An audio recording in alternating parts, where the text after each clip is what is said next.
You're listening to Arcane Carolinas, an exploration of the Carolinas' folklore, legends, myths, and modern weird. Each episode, we examine the historical context of our topic and aim to preserve some of the stories that help make this part of the world such a fascinating place.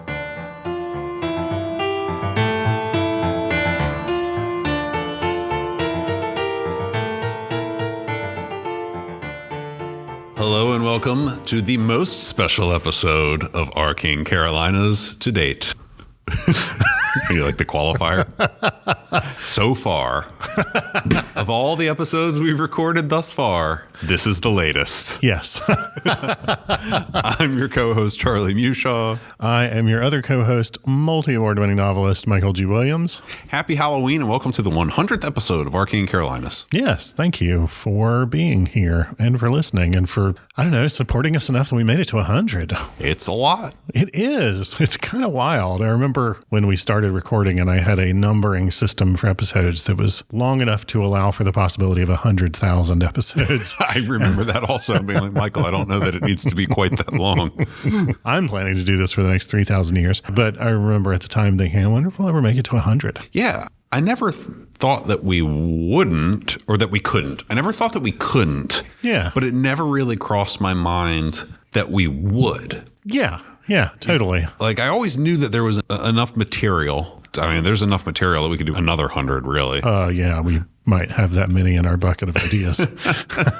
So, like, I always knew that was a possibility. But, life gets in the way of passion projects and hobbies sometimes. And anyway, cheers. We made it to 100. Yeah, cheers.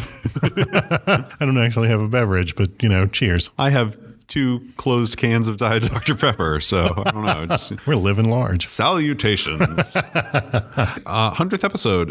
We're going to do this one kind of like a clip show. There's going to be a few updates on older episodes. We have some voicemails that people left us. We have a fun Q&A in which our spouses answer questions that were submitted via social media about us and the show. Instead of us just answering them, we were like, well, wouldn't that be fun? Mm-hmm. So we'll do that. So let's do some updates. Yeah. Would you like to begin or shall I? You have 2, right? I do. I have 1. So you go first. Okay. I'll do the middle and then you wrap it up. So listeners who listen to it via their podcast app just heard a couple of episodes ago, the episode about the Robeson County UFO flap from the 1970s. Yes. That we recorded at Con Carolinas in June. And in that recording, I said, I'm going to go get to look at the Lumberton report and see if it has any more information. And I did, in fact, get to go see it and scan it. And I don't know if it is legal for me to share that scan, so I am not going to. It's going to be visited by men in black suits. Yes, they're going to be attorneys. Because the organization that produced it still exists and everything and still has a library that they lend stuff out to researchers. So I don't want to step on any of their copyrights. It's a bad look for a writer to step on a copyright. That's fine. But I'm going to contact them and see what they have to say. I just haven't had time to do so. In the Lumberton report, though, it is 56 pages, just packed with information. That's a lot. Yes, it is. It's got detailed lists of all the sightings, including details of in what direction people were looking, at what time. Did they describe a sound? Did they describe a visual appearance? What size did they say that the craft appeared to be? Things like that. What was their occupation even? It was really detailed. And they also have detailed maps. Layabout. They also have detailed maps of weather patterns. They have maps of where the sightings were in relation to specific flight paths, all kinds of stuff. It's a really fascinating document. It sounds like it could be its own episode. It really could. We could legit do an entire second episode that's just about stuff I won't even talk about in this update. Okay. But to summarize... Put it on the list. Yes. To summarize some of the stuff from that, it wasn't just seen by a handful of night shift small town cops. Mm-hmm. They had reports eventually from 48 law enforcement officers. Wow. Just law enforcement. 48 reported having seen it. They had totally consistent descriptions from person to person. There was very rarely a description that deviated from what we described in that episode. The craft was actually most often described by people who saw it close enough to have a sense of size as being the size of a car, an automobile. Yeah. And even in the 70s, cars are not the size of a 737. So, no. Yeah. There was also a second unrelated incident of somebody seeing it and flashing their headlights at it and it hovering and flashing lights back at them. Oh, that's awesome. That like didn't make it into the newspaper, but they were able to turn up somebody who had said that. A lot of the reports that are or a lot of the sightings that are in the Lumberton report that were never in the newspapers are either because people did not realize that other people were seeing this because they hadn't read the newspaper, right? Or people who like didn't yet feel comfortable saying that they had seen it. Sure. I mean, there's a stigma. Mm-hmm. But that dispatcher who was the person in the newspaper who described having flashed his headlights at it. So it wasn't the layabout. The profession was dispatcher. Yes. He knew all these law enforcement officers from all these jurisdictions and had a good reputation with them. Like they could trust him professionally. Mm-hmm. And so he was able to turn up a lot of new reports from people who were willing to talk to him, but not willing to talk to a stranger or a newspaper. Yeah, sure. It was really interesting to me. Many of those reports, however, were retracted once superior officers started hearing that they were talking about what they'd seen, to the point that it is commented on in the Lumberton report that they know specific sheriffs or police chiefs from towns and counties where this was happening who said to their staff after hearing that they were talking, stop talking. Wow. Yeah. It's a conspiracy. I think it's probably mostly a PR move, you know? But I found that interesting because we talked in that episode about there being a lot of competing social pressures around this. It's interesting to me the consistent size is so small. Yeah. And over and over again, people describe it as hovering, you know, when they see it up close. And the landing that happened in the potato field with the ash and the soil. Mm-hmm. So they did publish this report late enough, like a year later, that they had results from that. And that soil was totally normal, except that it had a really high amount of strontium. And they pointed out that strontium's most potentially applicable use is that it's used in high visibility flares. Okay. Yeah. I don't even know what that is. It's an element. Yeah. And strontium flares burn really, really, really bright red. That sighting of seeing a little group of lights go and land in that potato field was actually seen when it happened by 3 different groups of people from different vantage points, none of whom knew each other. So the Center for UFO Studies, which was the actual correct name of the group that did this, and they still exist and they still have that name and they have a website now and everything, and it'll be in the show notes.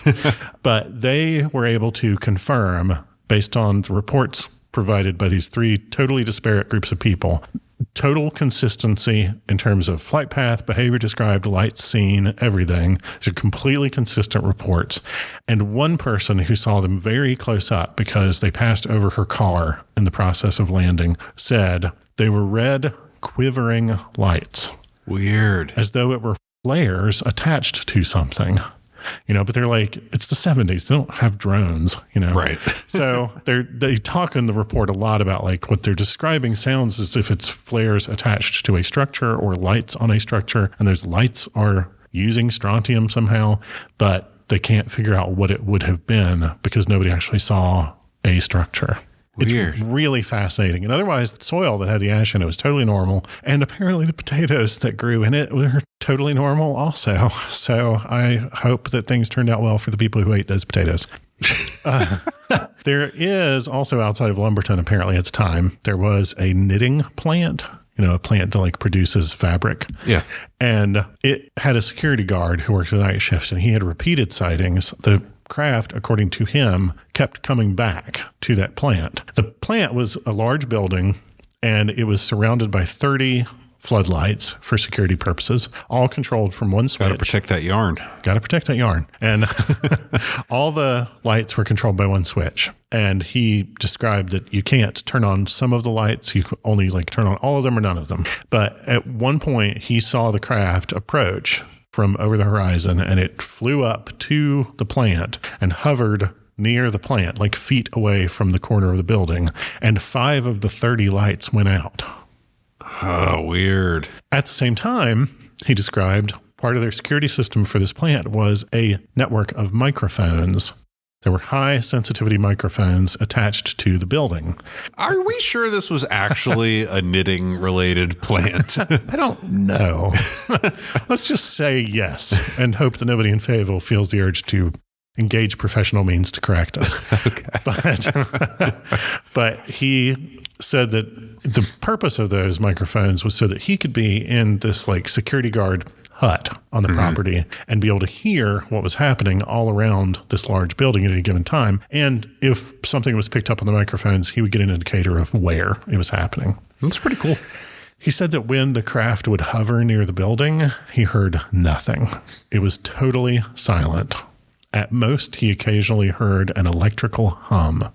But when this would happen, every now and then, he would also start hearing what he described as a robotic voice over the CB radio, and it would overwhelm CB radio channels in the area. This was something reported to local law enforcement by multiple people. And it was a person he described as having a noticeable North Carolina accent, but referring to themselves in the third person as robot, and like using this like robot voice, like I am a robot, and saying really weird stuff, some of which I can't repeat on our show because it's him describing himself as not a variety of like racial and ethnic epithets.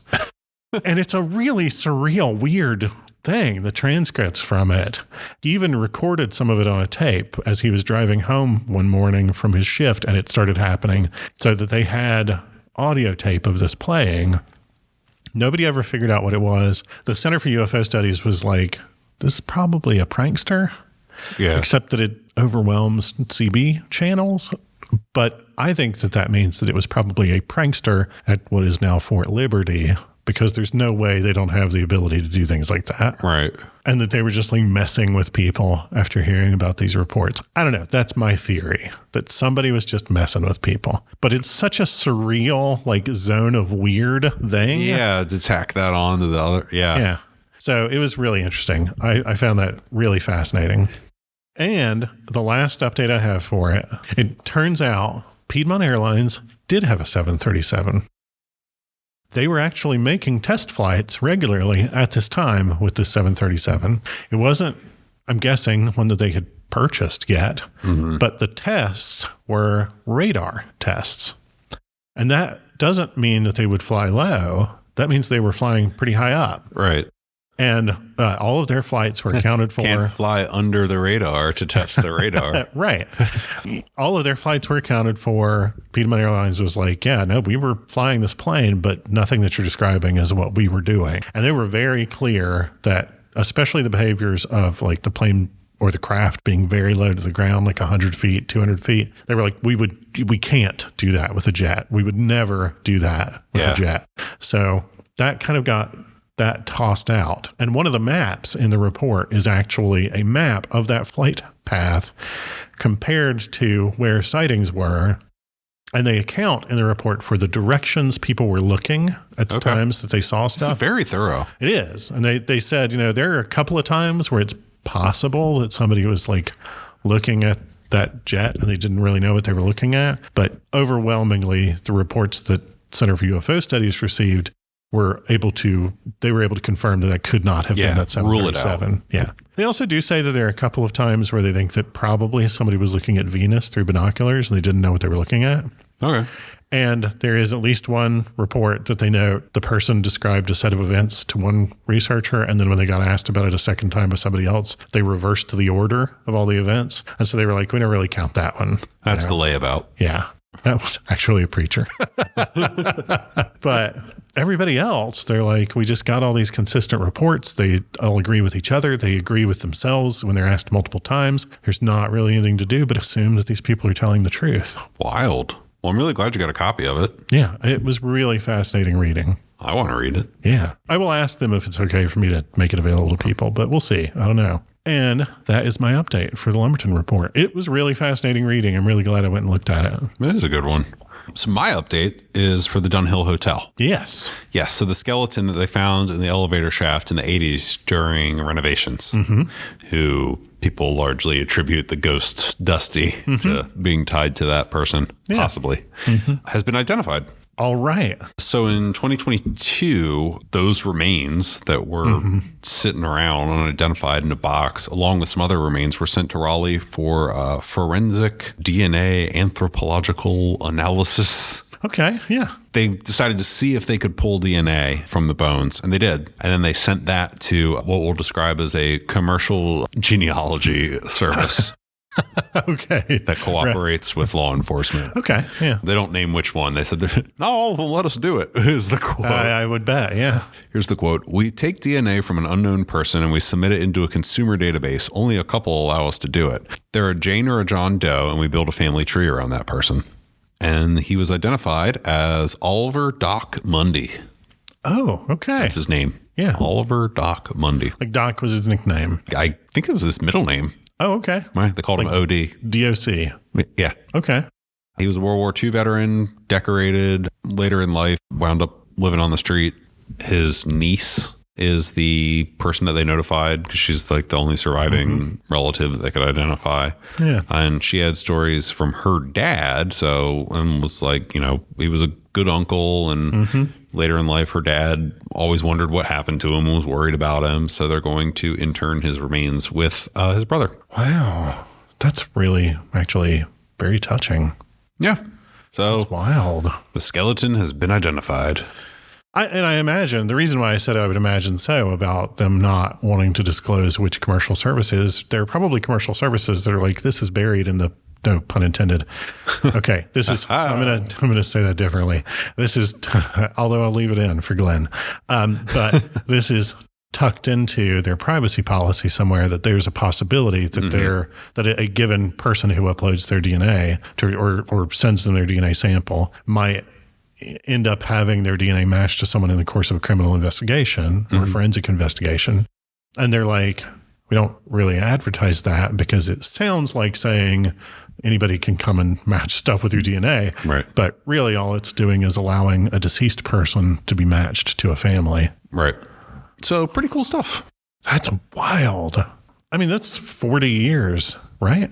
Yeah. A little longer. I'm really glad that they were able to find an identity for him. And like, it is very meaningful to me that he was able to be put to rest as a person with a name. Yeah. And I think I don't know if the Dunhill will do this or not, but it'll be cool to see how the story as it gets retold has those additional facts appended to it. And like, I don't know, if I was at the Dunhill, I might like print a picture out and hang them somewhere. Totally.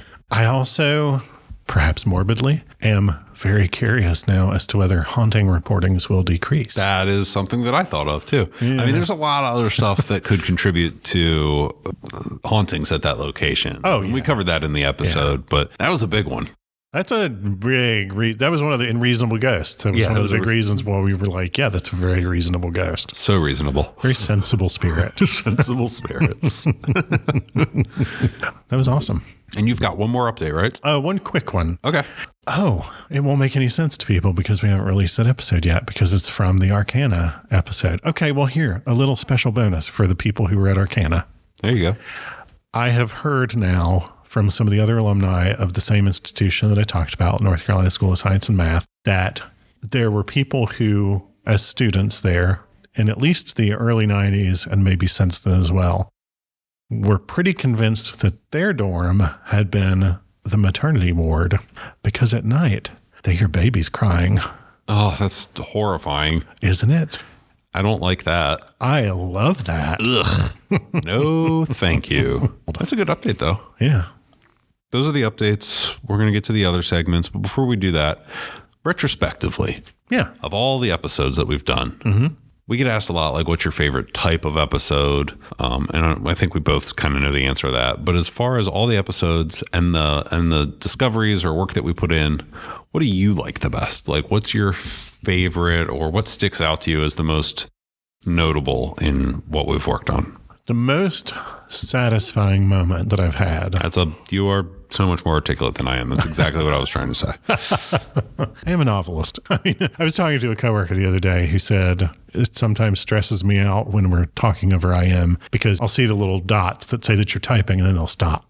And then I'll see the dots again. And then I'll be like, is he saying something really bad? Is he like trying to figure out how to word it? And I said, no, it's that I have been edited so many times that I have learned to stop and like take a second and think about how I'm about to phrase something. If I've got my wits about me. There are plenty of times also when I say something really dumb because it's the first thing that occurs to me. But that was a moment where I had a little opportunity to like pre-edit myself. Anyway, the most satisfying moment for me was working on Susanna Evans' Accused Witch and seeing in the list of jurors the name of what I'm convinced was an ancestor of Charles Wedby and connecting all of these stories together. That was going to be my answer. Really? Yeah, that was going to be my answer. That's great. Yeah, sorry I stole it. No, it's fine because totally unplanned, totally unknown, started with the Choratry, right? Which is like, like, oh, it's the big hokey one, whatever. Right. And totally like, this is hokey.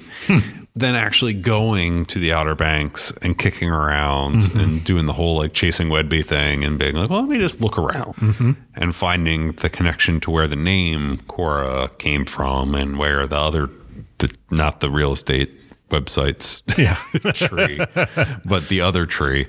And then tying that into when you brought that witch trial up and finding the Wedby connection there and like realizing that like this is a perfect example of real history that turned into a family story that then turned into folklore and legend.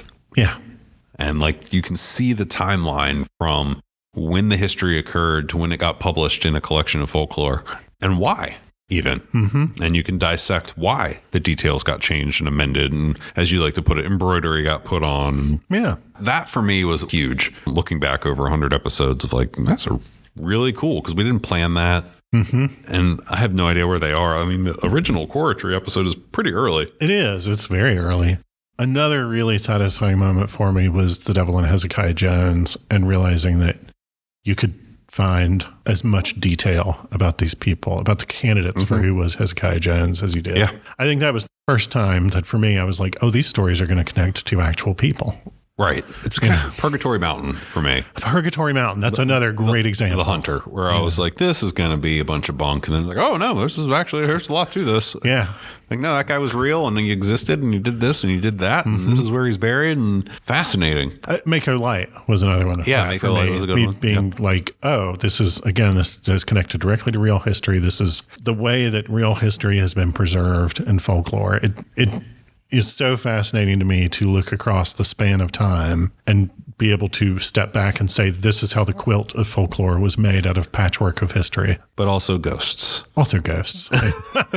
Also anything with the Vampire Beast of Bladenborough. I don't know. I love the Vampire Beast of Bladenborough. That's just such a fave. Well, we're not going to stop. No. So we've hit 100 episodes and we've got plans for more. Yeah. I'm researching the next one I'm doing already. And you'll probably edit in a segue to whatever the next segment is, so I'm not going to try to introduce it. Okay. Should we do... I'll do it right now because there's an important part I need to remember. Okay. Next, we will do the questions for spouses. Okay. And I'm going to intro that by pointing out something that my husband did not point out at the beginning of it, which is that he is also named Michael. Yes, it is Michael and Michael. So when you hear somebody say in that segment, Michael, and then somebody else answers, it is not me pitching my voice. It is my husband, Michael. That's something that I was led to believe would happen a lot more in life and cartoons, is that you could throw your voice and make it seem like somebody else was saying something. If only life were more like Scooby-Doo. The Harlem Globetrotters have not once showed up to help me solve anything. But maybe I could ask them to vote for us in the WRAL Voters' Choice Awards. Hello and welcome to another clip of what is ostensibly just a clip show. Our 100th episode is a series of vignettes. Yeah, I like that. I like that. Vignettes. And this segment was a suggestion from the Michaels. Hello, Michaels. Hi.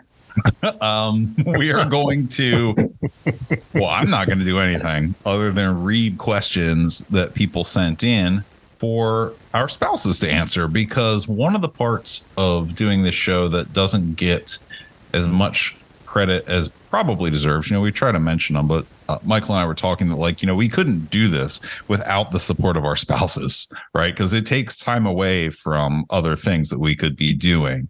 So to thank them, we were like, well, let's acknowledge that. So we have now acknowledged that. Absolutely.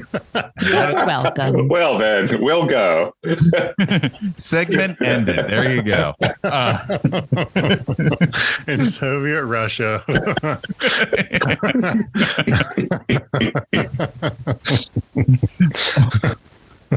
So the idea that was proposed was, well, why don't we have them answer questions about us and their experience with the show? And that sounded like it would be kind of fun. So we were like, yeah, let's do that. So I have collated the questions, and when you're ready, I will fire off, and I think each of you should get a chance to answer. Okay.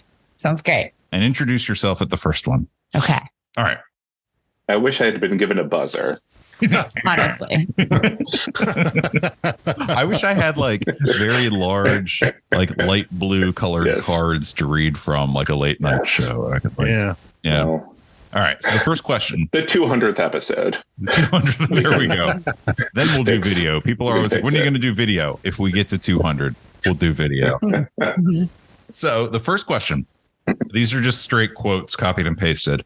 I want to know about Michael and Charlie's hyperfixations and special interests that they will info dump on at any given chance. Mm-hmm. I'll go first. I'm happy. This is Jesse. This is Charlie's spouse. Charlie's, one of his current hyperfixations is collecting vintage and non-vintage arcade cabinets, as well as gaming tables, like the sit-down kind. What are those called? Cocktail table. Cocktail tables. There's one for me. And pinball. Like, we have a whole arcade in our garage, which was supposed to be Charlie's office. It is. I work there. Sometimes. Anyway, that's the first one that comes to mind, but there are like many. But I'll let Michael also answer. Lately, it's kind of like, how much time do you have? Lately, and all right, this will probably rank by hyperfixations that are interesting to me that he talks about that I enjoy. But lately, finishing up his Appalachian Studies program, he has a lot of interesting stories about the area and Appalachia in general. Appalachia, I don't know. I haven't listened for the. All right, sure. I haven't listened for the pronunciations. It's the smooth edges. But just hearing stories about that, and I feel like it's such. I find it interesting as well because it's, I think, a very misunderstood part of the country, and hearing the history about it, that has been really interesting to just hear his readings, because he's gone into such great deep dives into parts of the history and personal allegories and stories from there that I enjoy hearing about. And so that's a big one. Sometimes he tries to talk to me about cars. And then I go into a state of catalepsy. And so that happened. That's one of those things. They'll be like, oh, the neighbor with the, and then he'll say a bunch of words and he's describing a car, but without words like large black car or something. And I just don't know what that means. So sometimes those go on for what feels like days and days, but I don't, anything historical. When he's working on his writing as well, same sort of deal. He will go into historical deep dives when he's working on writing projects as well. That are just always really fascinating. Just finding like weird little pockets of information. That sounds so much more cultured than mine. You're like, I don't know, Charlie goes to auctions and buys broken machines. I love it. Michael studies and expands his mind. Charlie just buys crap and piles it in the garage to try and fix it. You're preserving history. And we both have a love of old things, so it fits in with our life. I like it. Let's hear the next question. The next question.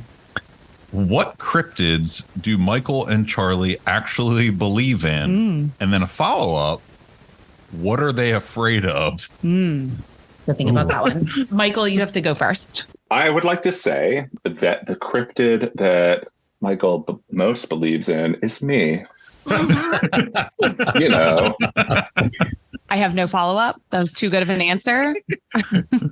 I think cryptids, we are very much, and I think this has come up in the show often. We're an I want to believe household here. Yeah. So there are plenty. And I think if you listen to the episodes, the answer is really sort of, like if it's not immediately disprovable, probably any of those. I think his favorites are probably anything that's a spirit or entity with unfinished business or marginalized people getting revenge. They're probably the two that he's most likely to believe in, just broadly speaking. Yeah, I don't know if there's like a favorite. I feel like I'm on one of those like dating shows now. Like, like I gotta get the answer right. I don't think there's like. There was like an old like show where like married couples would go on and they would ask them these questions and the spouse would answer and then the other spouse would like turn around a card. Yeah.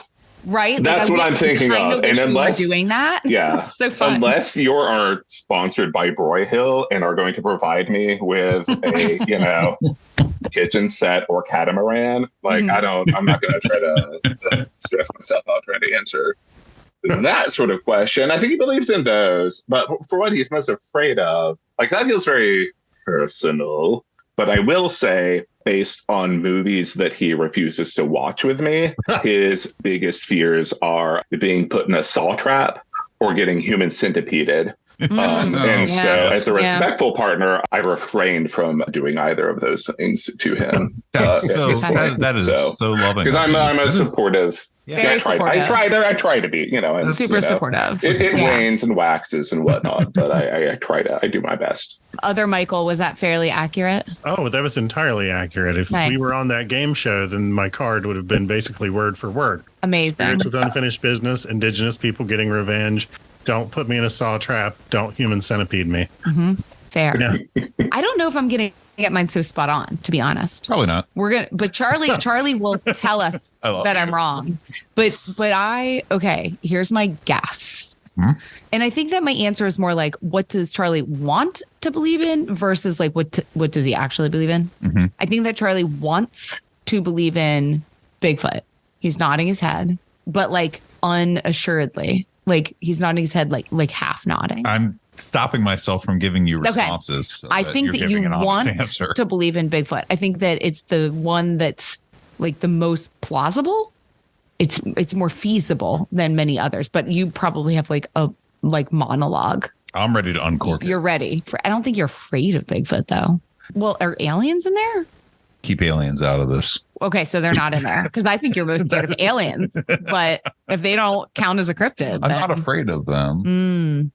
I want to go back to the first question. What are Charlie's hyperfixations? Aliens had a good moment for sure. We might still be in the alien moment. Okay, no, but now you tell me or tell us rather, like, what do you actually believe in or most want to believe in? So I think that Bigfoot is really plausible, possibly even probable. Okay, so I was right on that. If you look across the globe at the like occurrences of similar stories of bipedal monkey men. As far as cryptids like creatures and stuff go, living fossil sea monsters. So like super old dinosaur era or just undiscovered megafauna that live in the oceans.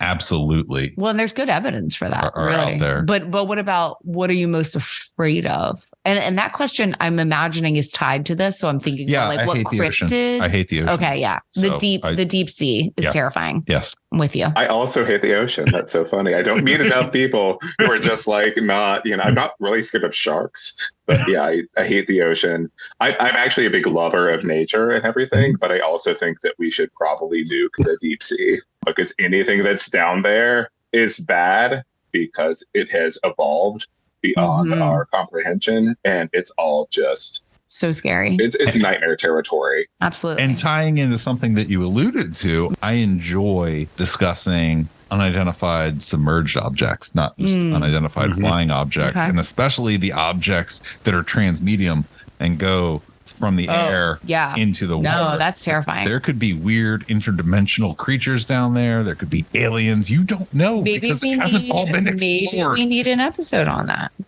I won't listen. I won't be there. I don't care what's happening down there. It's none of my business. The next question, what is the most difficult thing about being partnered with someone who makes a labor of love podcast? And then tack onto that, what are two delightful things about it? So what's bad about dealing with us?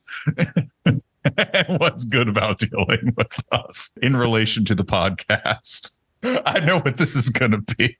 Nothing immediately comes to mind about what's difficult about it. Literally nothing comes to mind. It's been sweet. Well, and I mean that. It's been really delightful, to be honest. It's been like 3 years, almost exactly 3 years, right? This is our fourth spooky season. So yeah. 3 full years going into the fourth year. And it's been nice to see you so passionate about a project for so long, because you're a man of many hobbies, and hobbies have come and gone. But this one has been the longest. To clarify, I will take on a project, complete the project, yes, and then never project. Speak of it again. Yep. So this has been it's gone now. I can say this. I had a still at one point. Yep. That was pretty cool. Yep. You had a blog. I did what you do with a still. And then I said, I know how to do that. I got rid of it. That's what we could make a whole podcast about your former hobbies. But the point is, you achieve a goal, you set a new one. Sure. But this is nice because there is no end goal necessarily. Right. So it just keeps going. And it's been nice for you to have this like ongoing labor of love. And the delightful things have been, well, how happy it makes you, and the community you guys have built around this podcast has been really lovely. And I've been able to go on some of the to the events, and it's so nice to see that community that you guys have built and be a part of it. And we've had some really nice family trips to visit some spots for research, and that's been really nice. I'm doing that thing where I don't take compliments well, and I'm like, no, okay, sorry. I'll try to think of an insult really soon. I'll turn it over to Michael while I try to think of an insult. I pretty much agree. Like it's great. The only thing that occurs to me is we get a lot of junk mail for Arcane Carolinas in our home now. They're like, do the employees of Arcane Carolinas need new desk chairs and stuff, or like health insurance or whatever? I don't know how our address got tagged with that. I don't know if that's a thing you have to deal with as well, but yeah, we get a lot of junk mail, and I hate waste. I hate bulk mail. It's just such, like all good Americans, we don't actually receive any real mail ever. It's all just junk mail. So now we also get Arcane Carolinas junk mail. So that's pretty much it. I will say, and it's not really Arcane Carolinas, but especially during COVID, Michael was doing a lot of remote panels and stuff for conventions and other things he'd otherwise be doing in person. And a lot of people took this opportunity to turn a bunch of interesting fandom panels and writer panels into virtual things, which is great, except there were times where our house kind of turned into a nonstop recording studio. And so if you go back to any of the recordings, you will absolutely find me soldier crawling on the floor, trying to get to my computer desk or something because of something else happening. But it's not as much Arcane Carolinas because y'all do Zoom, and I frankly still don't want to be in the background of those either because, I'm in my pajamas, I'm whatever. Let's say I'm in my pajamas. In your work attire. I'm in whatever I'm in as I wander about my home, which I am legally allowed to do. And, trying to get from place to place. Guy in a Chuck E. Cheese costume walks by in the background. Oh, okay. Yeah, it's fine. If you've ever seen anyone in a Winnie the Pooh costume, something more or less like that. So it's whatever, but, it's my home. So less much Arcane Carolinas. That's more broad and positive. It's great. I love hearing Michael talking about his book research, Arcane Carolinas research. We will just be sitting, we share an office, we sit and have, for now 3 years as remote workers about 3 feet away from each other. And so if he is researching anything, he will just randomly start talking about something. And it is always such a fun, interesting journey to learn whatever that's going to be about. Because that's it's great. It's almost like a pop-up ad, but one that you actually want, do you want to hear more about metabolism pills? No, but do you want to hear about this, ghost on a ship that, whatever. It's always fascinating, always interesting. I love hearing it. I love listening to it. And yeah, like Jesse said, hearing his fans and people like talk about it is really great. Michael is also really bad at getting compliments. So, it's like having like, you actually have a fandom. You have all these other people saying that what you do is amazing. So it's not just all on me, because I'm just like, oh yeah, that's good. I listened to the episode. It was fun, with the hear from other people who are more eloquent. Now, this one, I don't know if this one was meant to be for Michael and I or for the spouses, the way it was written. This is the segment we're doing. So, what haunted places that you haven't been to already would you like to visit? Speaking for myself, I would really like to go visit either Lees McRae College, or I would like to go visit the Pelican Inn. I would love a chance to, like, during the summer or whatever, where there's not classes, go to Lees McRae, do some hiking during the day, and like kick around in a dorm, like at night, and, like look for the ghosts. I was thinking we should do like a couple's vacation to Monkey Island. That sounds horrible. I'm pretty sure that there are movies where people do things like that, and they're in the genre of horror because they die at the hands of those monkeys. I do want to camp out for the Brown Mountain Lights. I do want to go to the Overlook in the middle of the night and try to see those. I think that'd be cool. Yep. That is definitely one that we have talked about a lot because, like it could be really interesting, but even if nothing happens, it's kind of a gorgeous little vacation either way. So, it's a win-win. All right. So we've got Lees McRae, Brown Mountain. Monkey Island. No. But my vote is for Transylvania, but very specific. And I don't even know if it's really haunted. I don't actually know if it's still happening, but Cassandra Peterson, aka Elvira, Mistress of the Dark, used to do, I believe, an annual or semi-annual somehow trip to go visit the locations where Elvira's Haunted Hills was filmed in Transylvania. That's awesome. You could pay a significant amount of money to fly with Elvira to Transylvania. And John Paragon, the writer at the time, he's passed away, but John Paragon, who was also Zombie and Pee-wee's Playhouse, who co-wrote Elvira's Haunted Hills, would go. And we would like have this multi-day excursion to see all the locations in Transylvania where they shot that movie, and like hang out with Cassandra Peterson and like a few exclusive dinners and whatnot. I don't know. That would be my kind of number one pick. If Elvira, Mistress of the Dark, is willing to sponsor any part of this show for tickets, I don't know if it's still happening, but very much want to do that. I would sell out for Elvira, totally. Yeah. Okay. I'd sell out for a lot less than Elvira, honestly. But that's the ideal. That's the bar. That's the gold standard, right? Nothing wrong with bronze. If I get to hang out with Elvira, then I'm on board. So we have a couple here that are individual specific. So we'll start, Jesse, with you on this one really quick because it's the next one in the order. Wait, are you unmasking me as being Mrs. Sassy? I didn't type this. This is verbatim for Mrs. Sassy Squatch. Well, there you have it, folks. Somebody now it's out. Somebody read between the lines and figured out who was in the suit during the Halloween special. Mom, we know that you wrote this one. Yeah. Come on. This is embarrassing. How many costumes does your household own? Off the top of my head, I remember the hot dog and the Sasquatch, but I feel like there have been more on the show in videos and reels, and I suspect there are just more in your house, including Ghostbusters. Do we have a Ghostbusters? Yes, costume? I have the you still have it? Accurate flight suit. Okay. I didn't know we still had that. Okay, so I will. Segment's over. No, it's not done. I will list the costumes that I can think of off the top of my head that are not children's costumes, that are adult costumes that I know that we currently have. And you will fill me in on what I'm forgetting, because I know I'm forgetting. We do have not one, but two adult size hot dog costumes.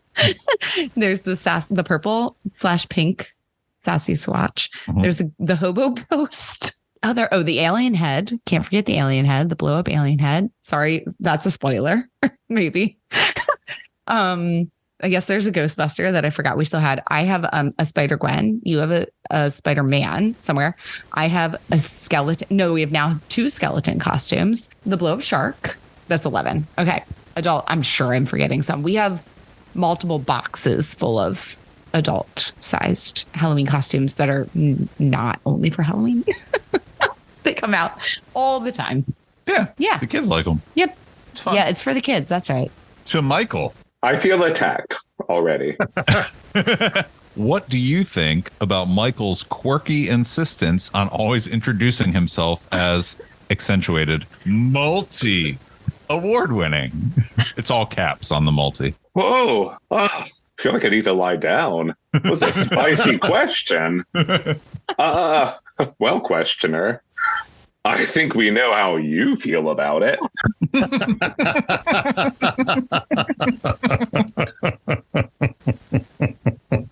Is it illegal to tell the truth?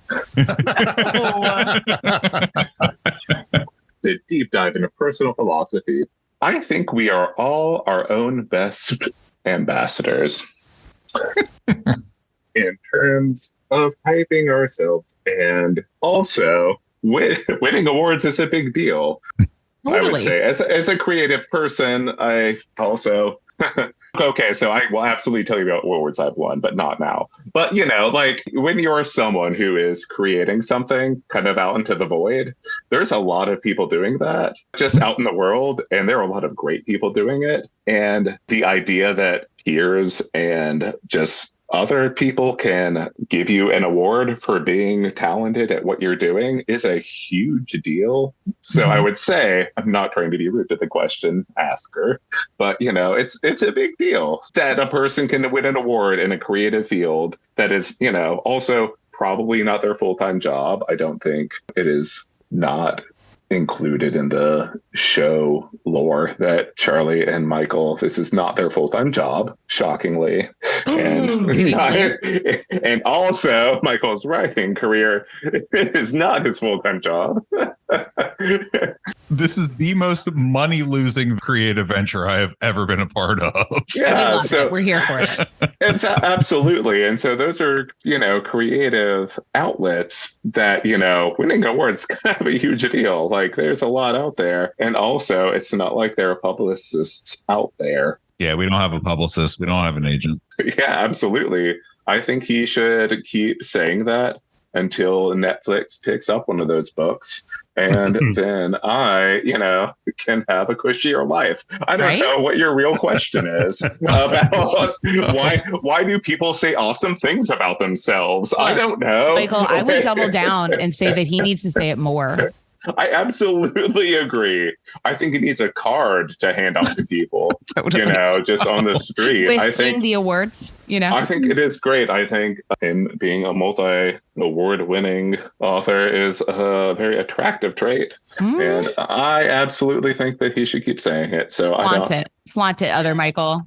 We have 2 award-winning podcasters on the show right now. So, they could be multi-award-winning podcasters as well. I just think for creative people, that is actually a very important distinction. It's not just, listen to my show, read my whatever, but, other people are saying. It's also just a good bit at this point. Yes. It's just a good bit. I'm speaking directly to multi-award winning author Michael G. Williams. If you stop doing it at this point, the show loses something. What if I said it once for every award that I've won? Actually, you know what? As your co-host, don't do that. That's too much. Actually, my initial reaction to that was the part where they said quirky insistence. And I saw them open for Pulp in 94. And I am pretty sure that they would not be on board with this sort of, degradation of creative output.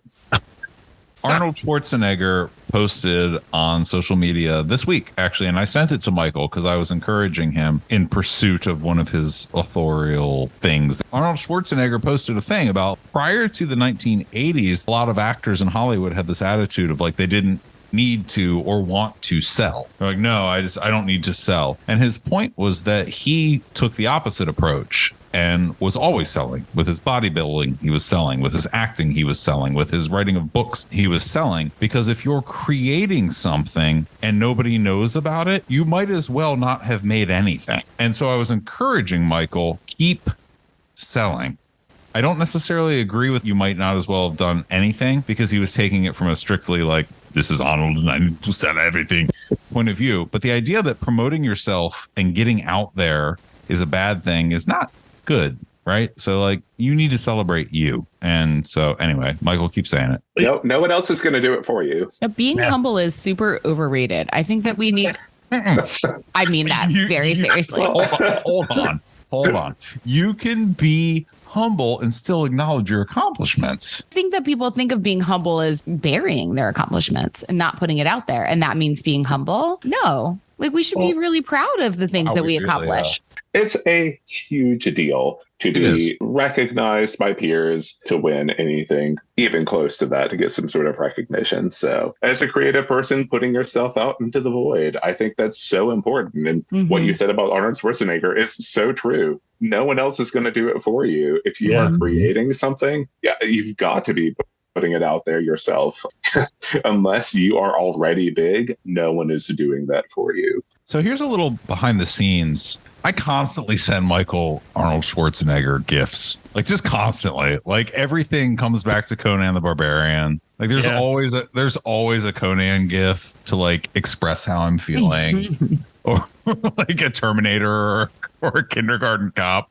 I'm like, there's an Arnold gif for every one of my moods. Nice. I mean, for my take, I do think it's fun to sell books. I also like making money back on the investment that writing is, because writing does turn out to be, much like podcasting, it is easy for it to be a money-losing endeavor. But ultimately, I write because I really enjoy it. And it's really satisfying to write a book and entertain myself doing it. But it really motivates me to write the next one, to hear that somebody appreciated that. It's really, really validating. And people who put a lot of time and effort into creative pursuits just don't get a ton of validation in the world. And I wish that they did. And literally nobody else gets paid to be my publicist but me. This is a conversation Charlie and I have had in a lot of arenas for years of, do we just have to be our own PR people because we're the only people whose job it is to make other people care about what we're doing? There's another gift that we send back and forth constantly, which is there's an old Looney Tunes episode where Bugs Bunny is in a boxing ring. Bugs comes out of his corner flexing, and he's obviously the smaller opponent, but he doesn't care. And he's walking around the ring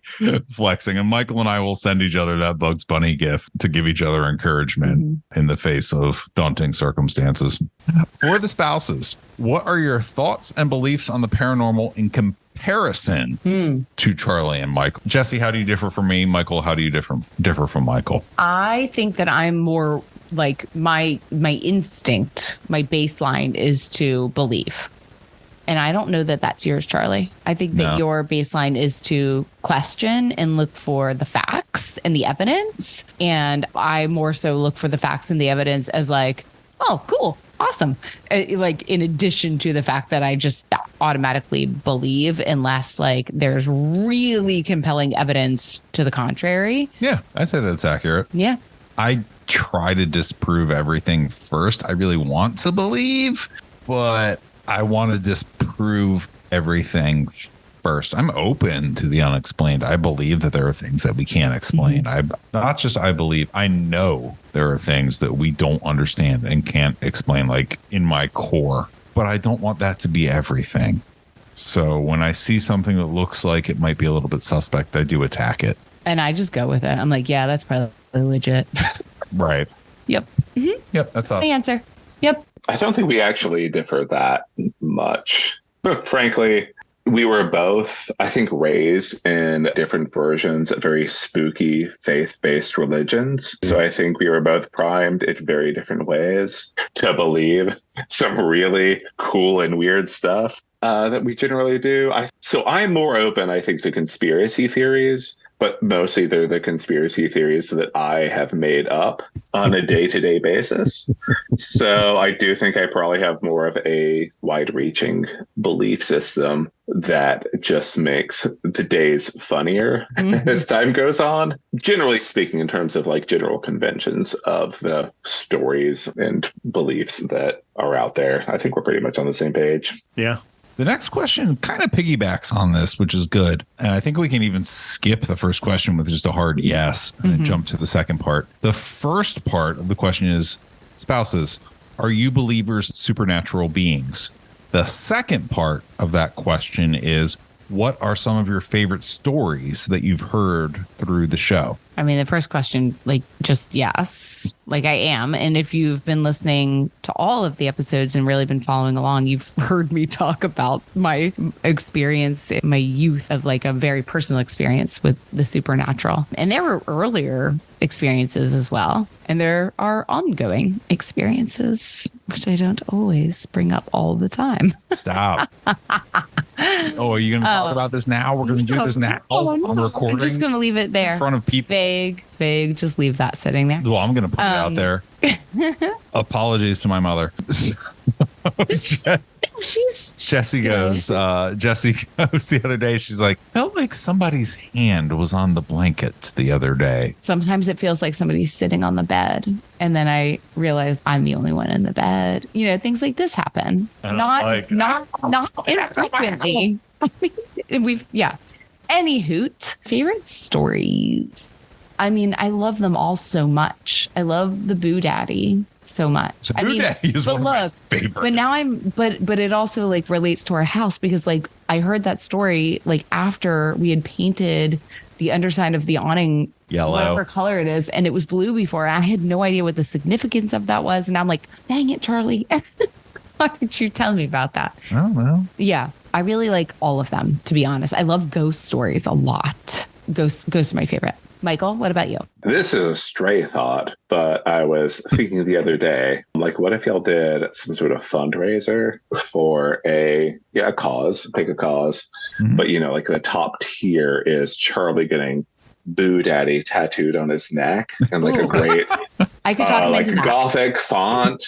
Second tier, if they don't quite hit that, it's like a knuckle tattoo because there's actually enough letters. That's still a job stopper. So you just want me to get a job stopper? It's a job. Look, you know, everything's remote these days. They don't need to see turtlenecks. God, Diane Keaton. He looks great in a turtleneck, honestly. Yeah. I'm certain of that. I have no question. And he would also look great with a neck tattoo.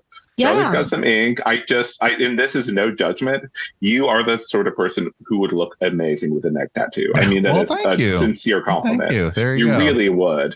Chest piece, maybe. Straight up throat? No. Maybe like upper neck? No. Like, I'm sorry, do you not want to help hungry children? Right. See, there you go. There's the guilt. We're saving the world. What was the question? The question I don't even remember it. Do you believe in the supernatural? Obviously, yeah, sure. But Michael already talked about. We did have an experience with a UFO at Sunset Beach. That was, you know, obviously one of the more up close encounters I've ever had. I do want to correct, but I was catching up, and he said in another episode that I was upset that he was yelling after it flew or whatever, hovered away. And I said, like, stop, because he was like, aliens, come back. And I was like, stop it. I just want to set the record straight that is not because I was scared of aliens. It is because I am scared of the military industrial complex. Because there was an equal chance that it was either of those things. At the time. And if it's aliens, if there are aliens who have come here and haven't just blasted us immediately from space and want to come down and somehow interact with us, I'm willing. They are always welcome at my doorstep. But I do not want to be the person who knew too much and got erased because of, whatever. So I didn't want to correct that because he was right. I did not want him yelling at the mechanism that was flying at us over the sea. But it was not because of the aliens. I welcome them. They are welcome at all times. I hope listening to this right now. That's a really fair point. It is. Thank you. But my favorite episodes are sort of, you know, self-centered. It's places I've been. You know, I grew up at the Triangle. I've lived in North Carolina my whole life. So I love hearing about the tunnels under Cameron Village. Nearby, the American Tobacco Campus story that was more recent. You know, I love hearing that. I really love the Carolina Theater episode because we are there at least once a month. That's such a great place. And it feels haunted when you're in it. So I loved hearing stories about that. It's this great, gorgeous old building. And I love watching the horror movies there, especially in the theater, because it just feels haunted immediately. So hearing any sort of stories about that really hit kind of the sweet spot for me. Michael here.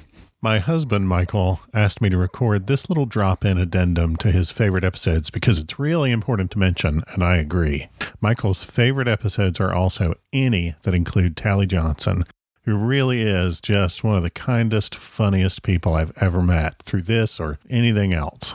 Tally and his wife, Alexandra Christian, are both amazingly gifted writers, in addition to being some of the very best people. And there will be links in the show notes to their books and information. And now, back to the episode in progress.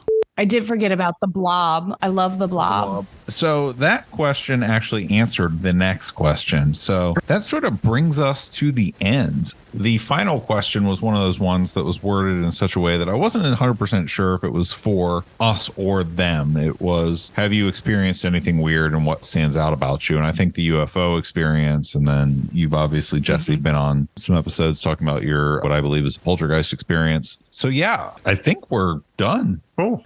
On to the next clip. Play us off, Michael. See you next 100 episodes. Play us off, multi-award winning novelist Michael G. Williams. Next voicemail message.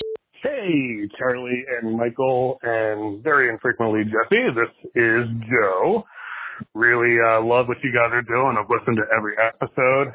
I may be a little biased, but I think your Hatteras Witch episode is definitely the best one. It has nothing to do with the content. Simply the guest was, I mean, he just sounded like he's probably the hottest guy in the room. So, great job with everything you guys do. I'd love to see more Outer Banks stuff, not necessarily Hatteras. Doesn't even have to be the Southern Outer Banks, the Coke, but anything on the Outer Banks. I think there's a lot of history there, but I'd love to see you guys keep exploring. Keep it up. Next voicemail message. Hey, this is Jerry Chandler. I just wanted to say congratulations on 100 episodes. I'd met Michael at RavenCon in Con Carolinas some years back. Became a fan of his books and especially became a fan of him on panels. Just a lot of fun when he's talking about the stuff he loves. And so when he announced the podcast, I immediately gave it a try, and I was pleasantly surprised to find that he found himself a podcast partner. Witty and funny and sharp, smart as he was, just as enjoyable to listen to. And it doesn't feel like 100 episodes. It's been an enjoyable ride so far, and I'm looking forward to the next 100, and then the next 100 after that, and the next 100 after that. Because you guys know that now that you've gotten us hooked, you can never stop, right? So long. Next voicemail message. Hi, I'm Kate, and I love Arcane Carolinas. Happy 100th episode, and I have a creepy story for you. I grew up in a tiny town called Norris in East Tennessee, where my dad and his sisters also grew up. When we were kids, we passed around a story about a bank robber who died near Sawmill Road. He crashed and died, and all the money flew everywhere. So we believed it, and but after my dad's death, when I was in my early 40s, I was talking to one of his sisters about old times and brought up the bank robber story. My Aunt Kathy grew up in Norris too, and I asked if the story had been around when she was a kid. But she laughed and said, "Your dad invented that story to scare his little sisters." So that's a nice little legacy for my dad. He's still got a bank robber ghost floating around that he invented. Happy 100th. Next voicemail message. Hey guys, congratulations on 100 episodes. This is Rachel from Carborough, and I love the show. Thanks so much for all the good stuff that you share, and your dynamic is just so pleasant and great. Some of my favorite things that you shared on the show is the Emperor Norton and the Arctic destination from San Francisco and the beach of Bladenboro. And I've been to the double tramping ground because of you. So thanks so much for everything you do, and keep rocking. Congrats on winning the award recently. All right, peace. All right, y'all. That's the 100th episode. I want to note that I hadn't heard any of the voicemails until this moment. Charlie's had them salted away for months. As I finished editing this episode, that was the first time I heard them. And it was so great to hear from those folks. Joe was such a fun guest on the Choratry episode. Jerry has been so kind and so supportive day one and before. Kate's collaboration with us on the Gallinipper Meat Shower episode at Con Carolinas in 2023 is probably my favorite episode of all. And Rachel is a dear friend and an astoundingly talented professional artist and educator. I just feel flattered to even know these people, much less hear such kind words from them. I feel the same way about y'all, too. A little extra behind the scenes, if you'll indulge me for another couple of minutes. I majored in performance in college, and I've spent plenty of time on stages, large and small. But this, Arcane Carolinas, is different. This is something that started as a way to nurture Charlie's and my friendship when the world shut down and we stopped seeing each other every day. So it's always just been us and not some character crafted for a show. That also means I get shy. I get self-conscious about every little thing, especially at live recordings. It's a little easier at a convention because there I'm also to some degree performing the character of Michael G. Williams, multi-award winning novelist and convention guest. But when I don't have that context, it becomes kind of terrifying. Despite my degree and my literal times in the spotlight, I, just like regular old Michael, am not somebody who likes drawing attention to myself. At Arcana this year, a very kind gentleman offered to buy us a drink before the show, and I turned him down because I get so nervous before live recordings. I thought, there's no way that would have actually helped me in the state I was in at the time. But that gesture of kindness and connection really meant the world to me. It made it a lot easier for me to go sit down at the mic and hit the button to record. It's easy to say, so it may sound insincere, but we wouldn't be here without y'all. Every kind word, funny or frightening comment on Facebook, everybody who writes us with a story idea or who lets us send them some stickers, everybody who comes out to Arcana, everybody who's ever come to see it as a convention or bought Charlie's book or gone to one of our talks or bought one of my books, every little moment of human connection like that just means the world to us. So thank you. And we hope to do this for many more years. I know you've heard me say this before, but I want to note, before I say it again, that Charlie and I have talked many times about the gift that you specifically are giving us. The gift you're giving us right now. The gift of your time and the gift of community. They are precious to us, and we truly appreciate them. I think about that every time I say thanks for listening, and I hope I always do. And with that, happy Halloween, and thanks for listening.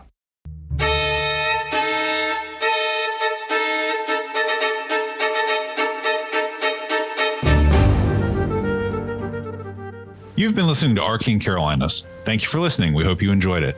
For more episodes, behind-the-scenes information, and links to our social media, check out www.arcanecarolinas.com, where you can also buy the Arcane Carolinas book.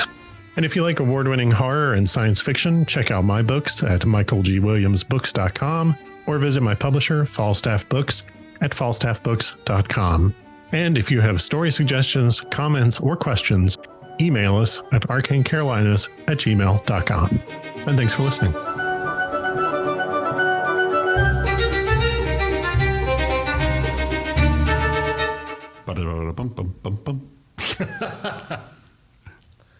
That's the music. It is. That's the segment change music. Is that going to be the new segment change music? I'm saying it out loud so that people know what that was. Don't worry, they'll know because it'll be in the stinger.